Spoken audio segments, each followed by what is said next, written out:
Hi everyone! So, today, tuturuan ko kayo ngayon kung paano mag-download ng TikTok videos without watermarks. From this to this.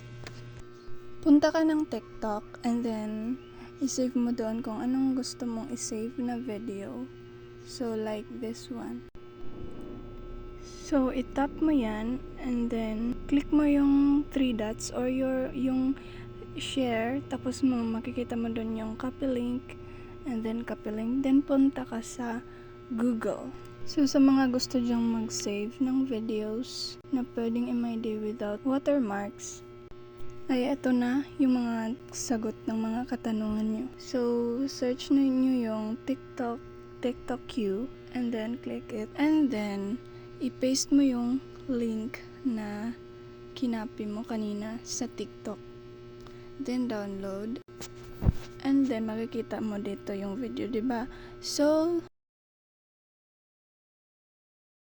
click mo yung download without watermarks, and if nagustuhan nyo yung video or nagawa nyo po, just comment below and then thank me.